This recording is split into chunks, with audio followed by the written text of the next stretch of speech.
Hello అండి. నా పేరు డాక్టర్ ధీరజ్. పెయిన్ మేనేజ్మెంట్ స్పెషలిస్ట్‌ని. సో, ఇవాళ మనం ఒక ఇంట్రెస్టింగ్ టాపిక్ గురించి డిస్కస్ చేసుకుందాం. దాన్నే ట్రైజెమినల్ న్యూరాలజీ అంటాం.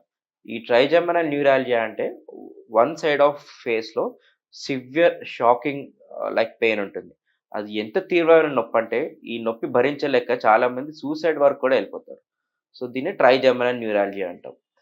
దీనికి ముఖ్య కారణం ఏంటి చూసుకుంటే ఆహ్, ట్రైజెమినల్ నర్వ్ అని ఉంటుంది. ఆ నర్వ్‌కి 3 బ్రాంచెస్ ఉంటాయి. వి1, వి2, వి3.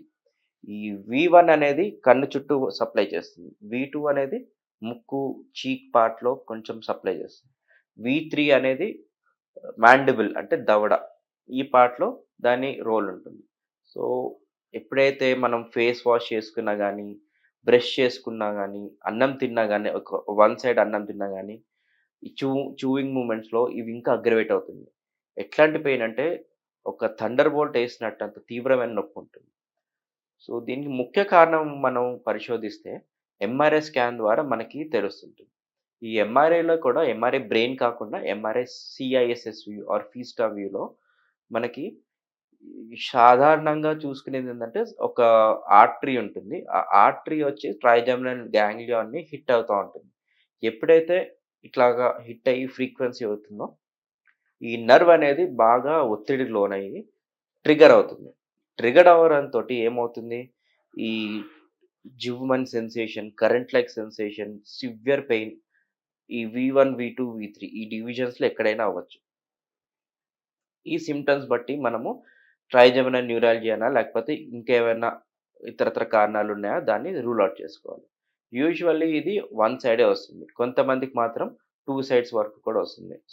ఈ కండిషన్స్ ఎట్లా అంటే మల్టిపుల్ స్క్లెరోసిస్ అనే ఒక జబ్బు ఉంటుంది. దాంట్లో 2 సైడ్స్ కూడా వచ్చే ఆస్కారం ఉంటుంది. సో, దీనికి మనం ట్రీట్మెంట్స్‌కొచ్చేసి ఓరల్ మెడికేషన్స్ తీసుకోవాలి. అంటే టాబ్లెట్స్ కార్బెమిజెపిన్, ఆక్స్‌కార్బెమిజెపిన్ ఇలాంటి మెడికేషన్స్ ఉంటాయి. ఈ మెడికేషన్స్‌లో మనం every 6 months liver function test, kidney function test and electrolytes కూడా చెక్ చేసుకుంటా ఉన్నాం. అండ్ కొంతమందికి యంగ్ పేషెంట్స్ వచ్చారనుకోండి, వాళ్ళకి ఈ ఒకవేళ ఈ ఆర్టరీ వల్ల హిట్ అయ్యి నరం మీద ఒత్తిడి పడుతుందనుకోండి, వాళ్ళకి న్యూరో సర్జరీలో మంచి ట్రీట్మెంట్ ఉంటుంది. ఇంకొంతమందికి ఇడియోపతిక్ ఈ ఆర్టరీ టచ్ అవ్వట్లేదు అండ్ స్పాంటేనియస్‌గా ఇడియోపతిక్ పెయిన్ వస్తుంది వీళ్ళకి. అండ్ ఎవరైతే సర్జరీకి ఫిట్ లేరో ఓల్డ్ ఏజ్ ఉన్న పేషెంట్స్‌కి పెయిన్ మేనేజ్‌మెంట్ పద్ధతిలో ఒక చిన్న ట్రీట్మెంట్ ఉంటుందండి. దాన్ని trigeminal ganglion radio frequency ablation అంటాం. ఇందులో ఏం చేస్తామంటే ఎటువంటి ఆపరేషన్ కోత లేకుండానే ఒక సియా మెషిన్ ఉంటుంది ఫ్లోరోస్కోప్.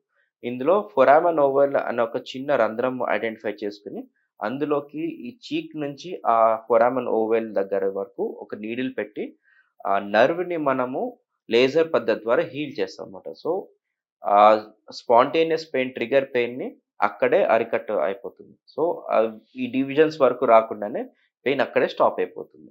సో, ఇలాంటి అడ్వాన్స్డ్ మెథడ్స్ ద్వారా మీకు ఎటువంటి రిస్క్, సైడ్ ఎఫెక్ట్స్ లేకుండా సేఫ్‌గా ఈ ట్రైజెమినల్ న్యూరాలజియా నుంచి మీరు బయటపడతారు. సమస్య లేని ఇల్లు ఉండదు, పరిష్కారం లేని సమస్య ఉండదు. బంధాలు గొప్పవి, బాధలు చిన్నవి. మీ సమస్యని మేము పరిష్కరిస్తాం.